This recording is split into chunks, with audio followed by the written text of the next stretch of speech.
E agora eu queria ler para você um pedacinho de um livro antigo. O almoço, uma xícara de café com beiju, tapioca, cará, macaxeira, quando houve tempo para plantá-la. A ceia, a mesma coisa. E o pão e a bolacha só apareciam à mesa nas casas grandes mais opulentas. Nas outras, era luxo raro. Em vez de pão, raro entre nós até os começos do século XIX, usava-se no almoço beiju de tapioca ou de massa e no jantar pirão ou massa de farinha de mandioca feita no caldo de carne e de peixe. Novidade, as padarias no Brasil do século XIX, certo como é que durante a era colonial foram raros entre nós os padeiros públicos, amassando-se quase sempre em casa o pão de trigo feito para os raros europeus intolerantes do beiju ou da farinha de mandioca, ou da broa, ou do cuscuz de milho. Isso é Gilberto Freire, em Sobrados e Mocambos. Um outro episódio que eu queria ler para você tem a ver com a plantação de trigo no Brasil. Começado no século XVI, ao longo do século XVIII, as plantações que eram difíceis e pouco produtivas acabaram e o costume de se comer farinha de trigo e pão diminuiu consideravelmente. Dessa forma, a cidade de São Paulo só voltaria a consumir pão com alguma regularidade de meio para o fim do século XIX, depois de longas e complexas batalhas que envolveram a importação de trigo de países distantes, novas e revolucionárias tecnologias, além da chegada de trabalhadores imigrantes com gostos diferentes. Isso é de Joana Monteleone, no livro Toda Comida Tem uma História. E aí, por fim, eu queria ler mais um pedacinho para você. Eles não lavram nem criam. Não há aqui boi, nem vaca, nem cabra, nem ovelha, nem galinha, nem qualquer outra alimária, que costumada seja ao viver dos homens. Nem comem senão desse inhame, que aqui há muito, e dessa semente e frutos que a terra e as árvores de se lançam. E com isto andam tais e tão rijos e tão nédios, que o não somos nós tanto, como quanto trigo e legumes comemos. Pero Vaz de Caminha, em abril de 1500. Nossa conversa de hoje vai ser sobre as raízes da nossa liberdade. Nós vamos falar sobre raízes punk. Antes de começar, no entanto, eu queria pedir, como sempre, que se você está vindo aqui pela primeira vez, você volte a alguns vídeos, porque isso aqui é uma sequência. Que você se inscreva no canal, se você quiser, deixe o seu gostei, deixe o seu não gostei, se você não gostou, faça o seu comentário, interaja com a gente, porque isso é o mais importante não é o que eu digo, é o que você faz. Então conta a sua história.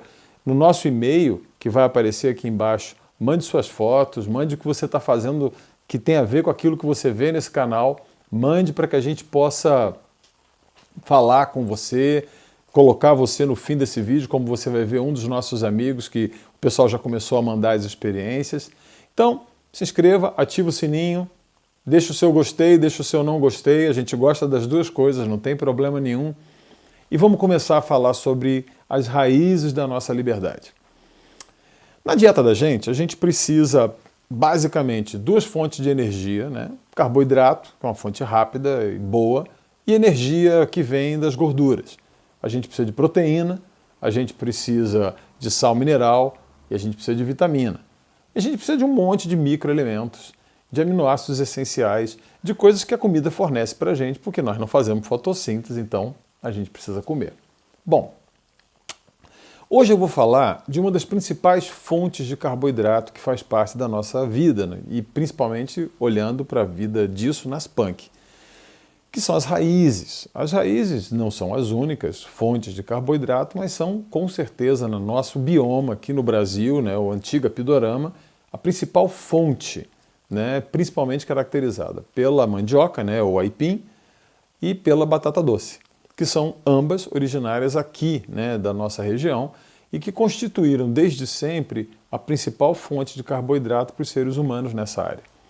Aqui no sul, a gente tem outras fontes que a gente vai falar para frente, né? Principalmente o pinhão, que vai ter um episódio dedicado a ele. Mas a raiz, ela é uma esquecida na nossa dieta, mas como você viu pela leitura que eu fiz há pouco, era isso que a gente comia até muito pouco tempo atrás. Eu vou te contar uma história que talvez você não saiba. Até 1930, como você viu, no século XVIII, no século XIX, era coisa de rico você ter acesso a trigo. Normalmente, os imigrantes que vieram para cá, acostumados que estavam com o trigo lá no seu país de origem, tinham coisas de trigo aí no Natal, dias de festa especial.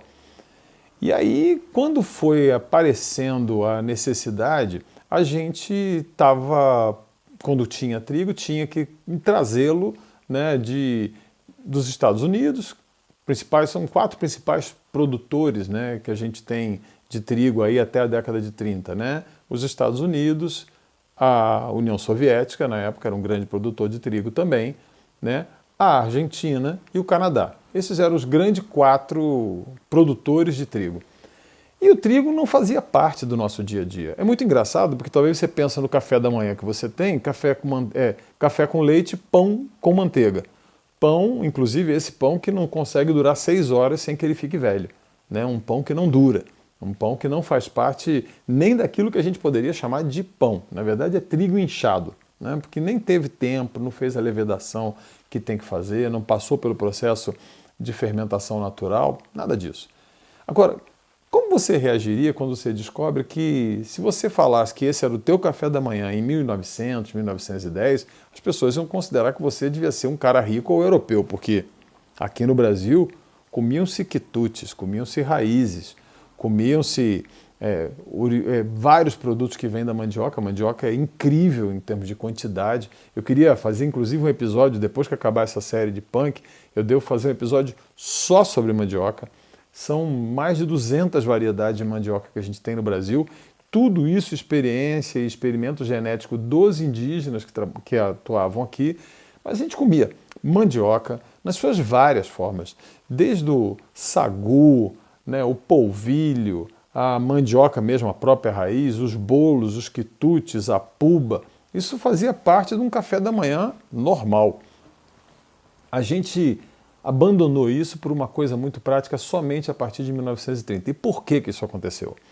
Isso acontece e tem centralmente a ver com a crise de 29 lá nos Estados Unidos, que jogou o mundo numa outra etapa. Mais ou menos como agora a gente está virando a etapa, né, com essa crise do coronavírus. Naquela época o mundo era um antes de 29, passou a ser outro depois de 29. Bom, na década de 20 houve uma grande crise com o mercado do trigo.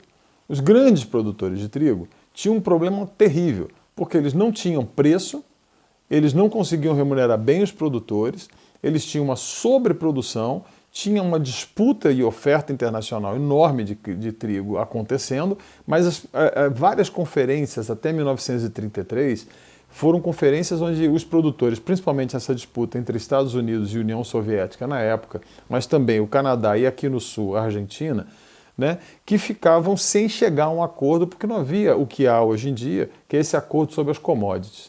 Bom, quando acontece a crise de 29, o Roosevelt chega ao poder em 1930 e ele começa o New Deal, né, o novo acordo que salvou a economia americana. E foi obra pública para lá, foi estrada, foi hidrelétrica, foi um monte de coisa, e tinha que fazer um jeito de segurar o pessoal no campo. E aí começou a aumentar a produção de trigo subsidiado ali nos Estados Unidos. Bom, o que já vinha com crise de superprodução e de baixo preço, piorou. O cara vai falar, pô, o que eu vou plantar mais com isso? Bom, o que acontece é que o governo passou a pagar para o cara plantar. E aí, trigo.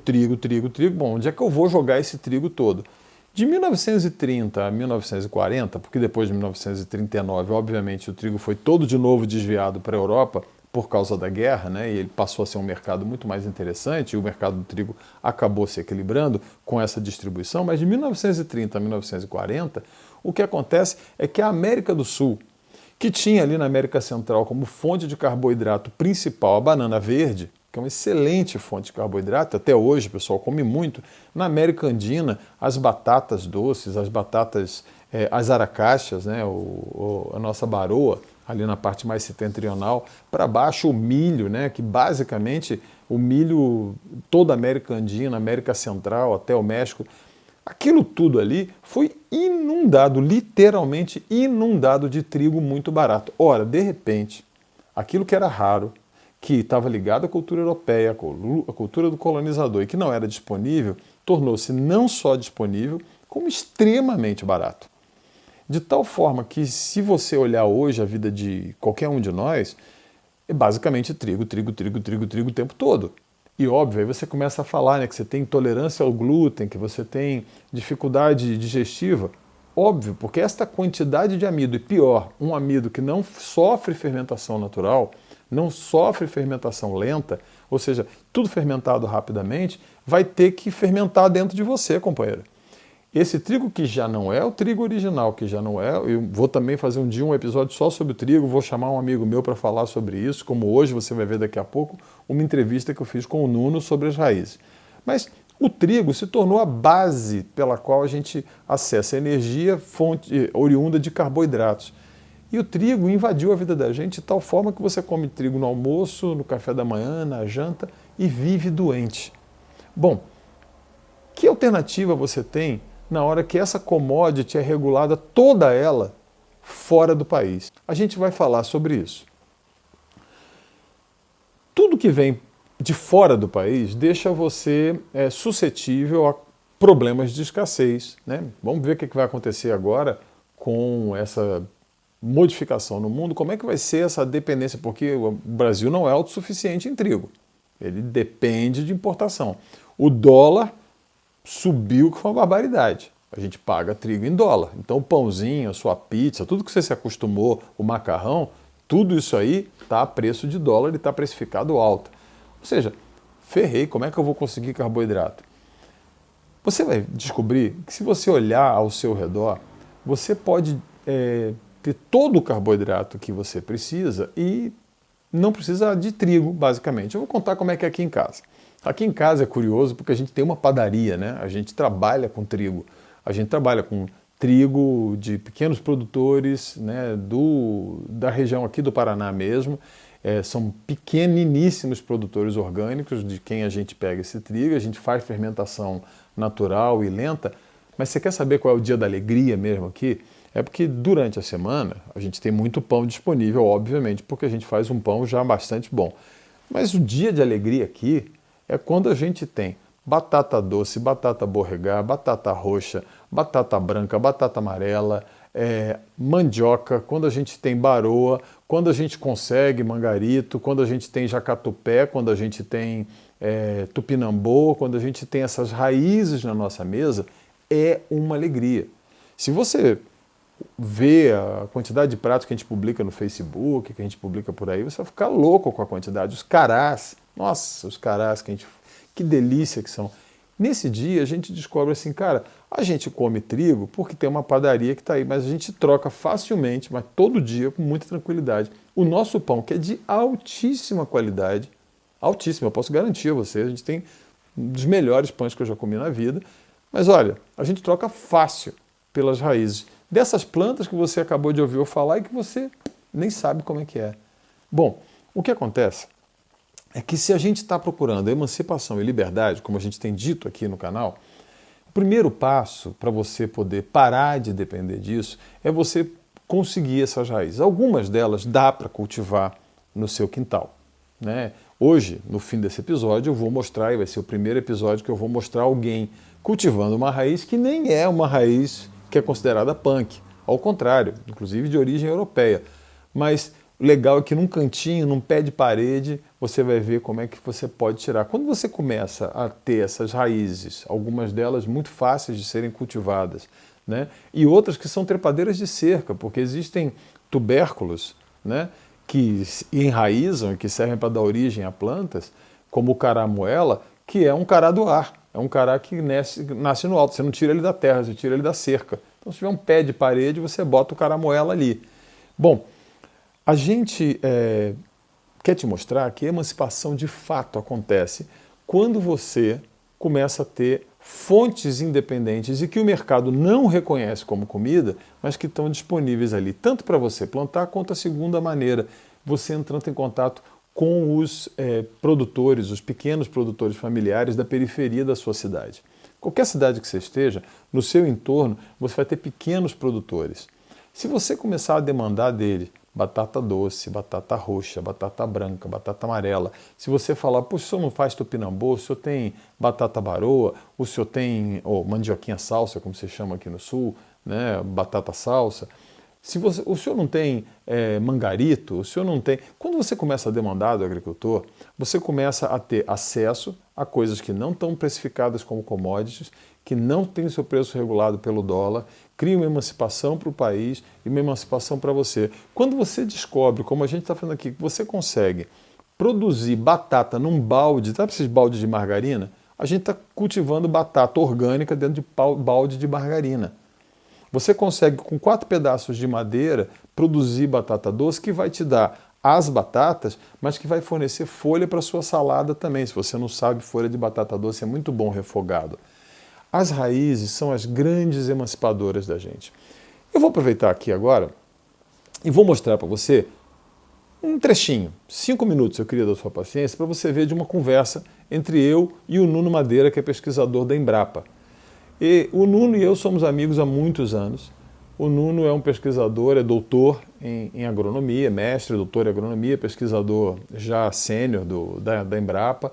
Ele é o curador, né, da coleção de plantas alimentícias não convencionais da Embrapa Hortaliças lá de Brasília. E, acima de tudo, é meu irmão, como se fosse um irmão mais novo, é uma pessoa que eu tenho um carinho enorme.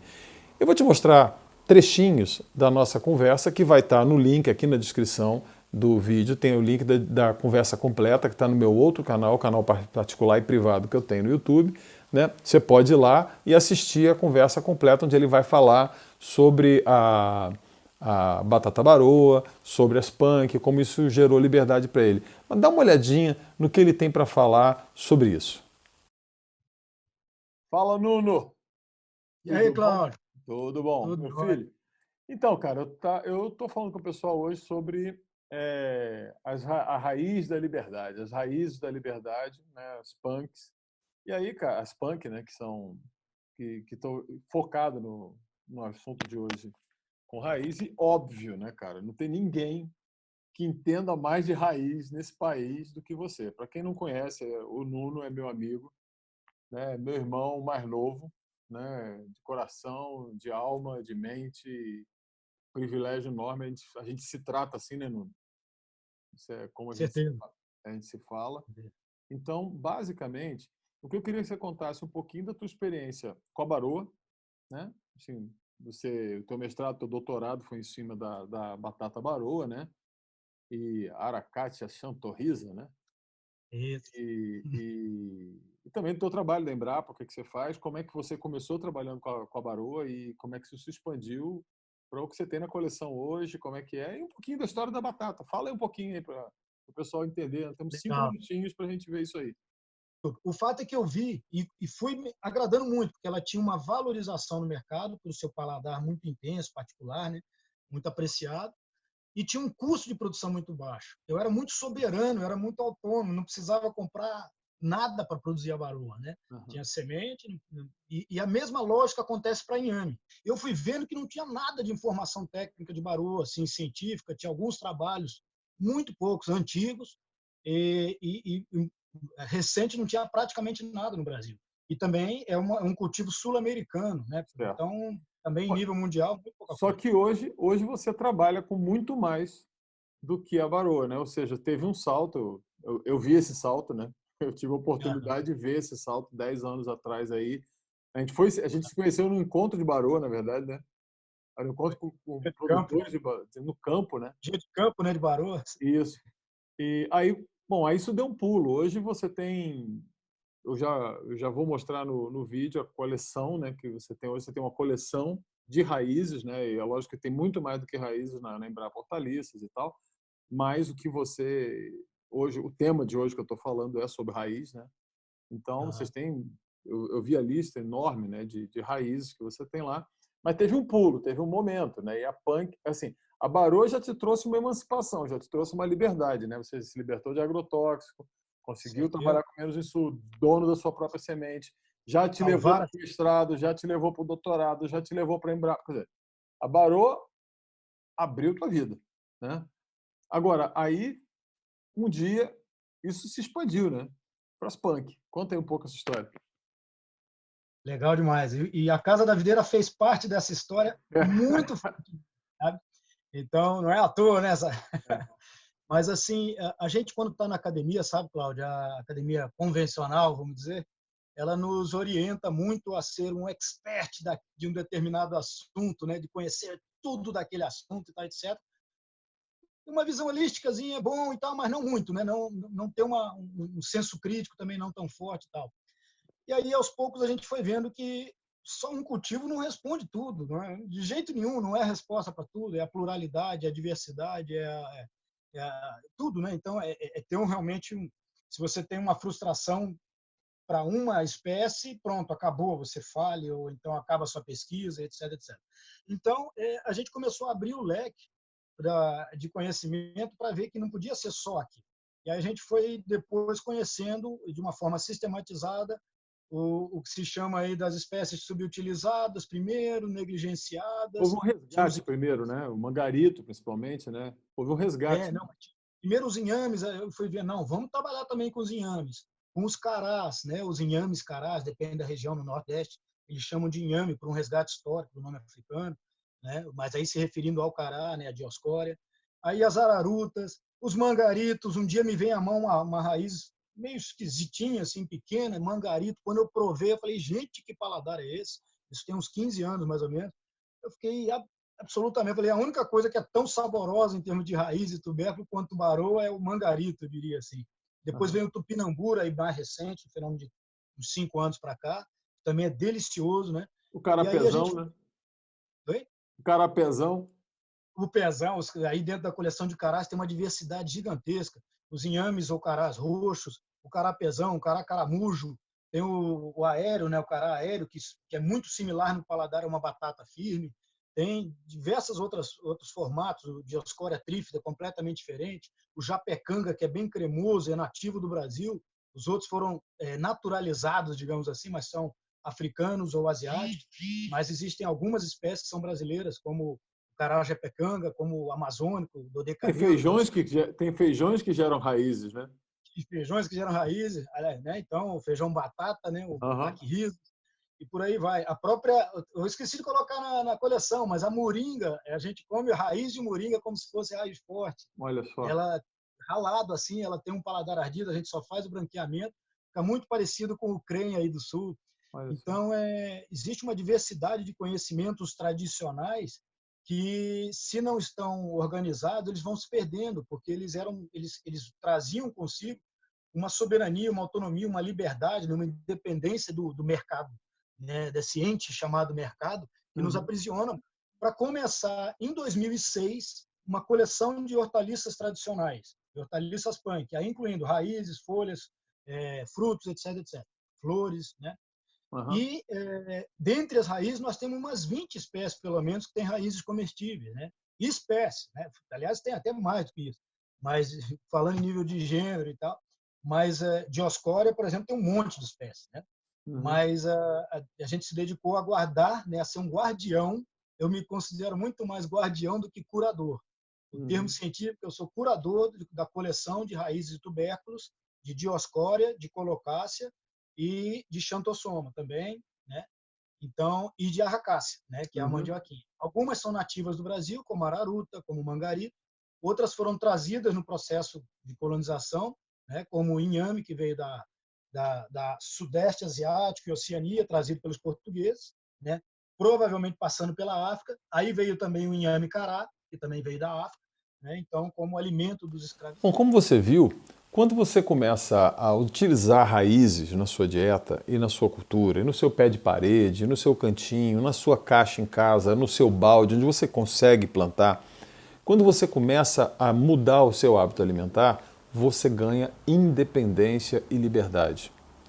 Eu queria dar uma dica que vem da minha conversa com o Nuno, a gente conversa bastante sobre isso, e eu vou dar uma dica bem prática para você. Muita gente gosta de fazer horta. Já te convidaram, talvez, ou você até já foi num mutirão. Vamos fazer uma horta? E vai todo mundo fazer uma horta. Eu vou te dar uma dica e vou te explicar logo na sequência como é que vai funcionar, continuar a nossa série. Eu vou te dar uma dica por que as tuas hortas não vão para frente. Sempre que você faz uma horta, E você pode começar a fazer uma horta de raízes, você pode começar a ter batata doce, essas coisas todas que você viu aqui e que você pode se animar. Você faz uma horta, ela vai virar um monte de mato e vai dar muito errado. Porque você não muda a sua situação, não ganha independência se você fizer uma horta, só se você tiver uma horta. Fazer horta é muito fácil, é só juntar um bando de gente, enxada, vai lá, faz uma leira e planta alguma coisa. Mas se você não tiver a sua horta, se você não amar as suas plantas, se você não for lá todo dia, se você não cuidar delas, se você não podar elas, se você não estudar elas, se você não se apropriar daquilo, você jamais vai conseguir ser independente. Minha dica de hoje, para terminar o nosso papo sobre raízes, é que você seja radical. Você precisa de uma vida de raiz para você alcançar a liberdade. Uma boa ideia é que você comece a mudar o seu café da manhã. Cozinhe uma batata doce, cozinhe uma batata doce no forno, dentro do papel alumínio, depois serve ela com manteiga, com canela e com açúcar mascavo. Veja que gosto que você vai ter. Ou então fatie e passe ela no sal e na manteiga. Ou faça um pirê, faça uma sopa. Comece a fazer um bolo, faça pães com batatas doces, com carás, com inhames, com tudo isso que a gente tem disponível.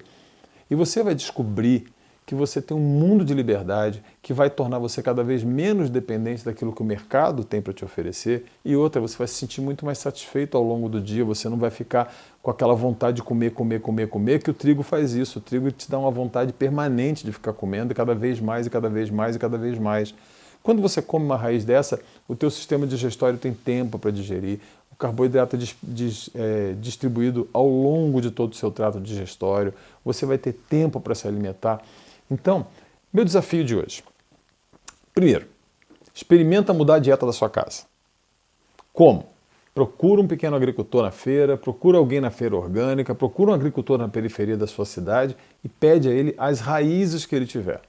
Procura na internet, tem 1.500 formas de você fazer. Minha dica, experimente as raízes in natura, com água, sal, açúcar, com melado, com manteiga, com açúcar mascavo. Experimente.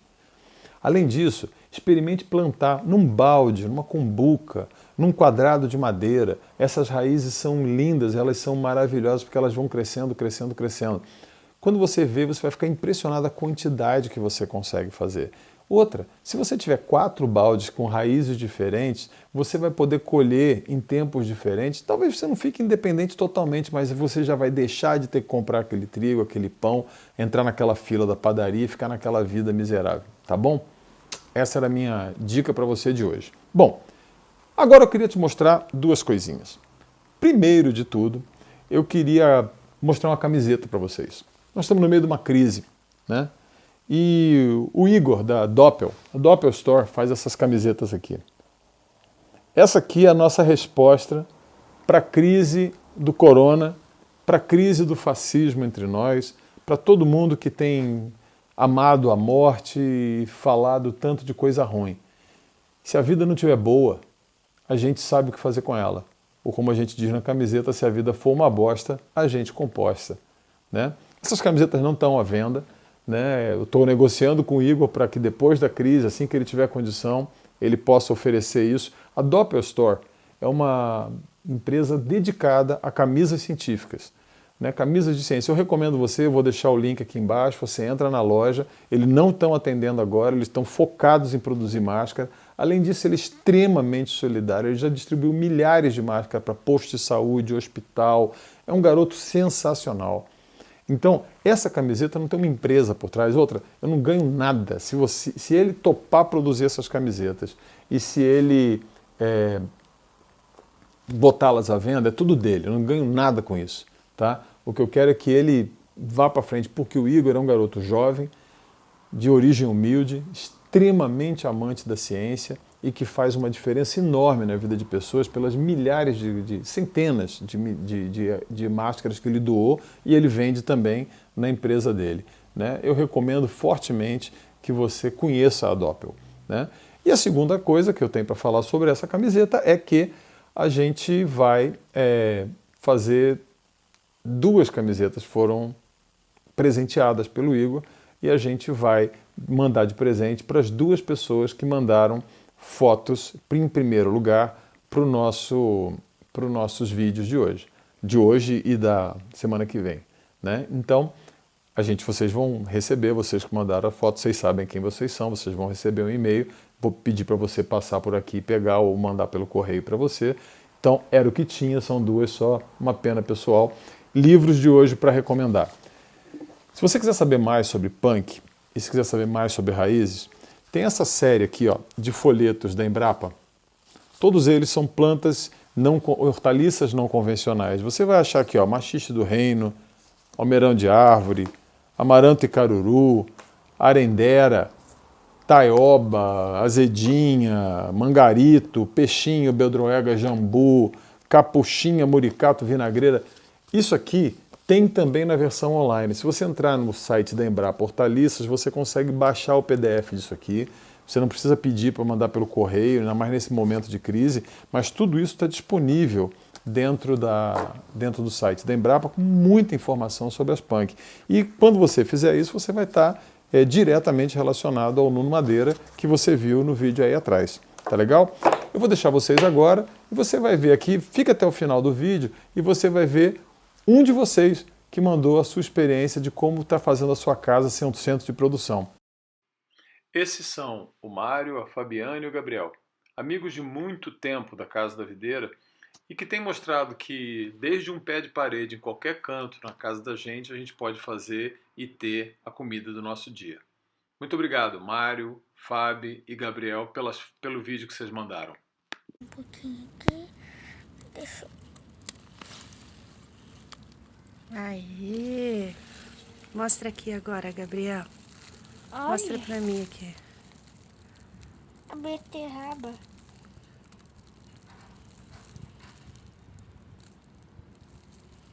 Agora olhe pra mim. Até a próxima. Quinta-feira tem mais. Tchau, pessoal.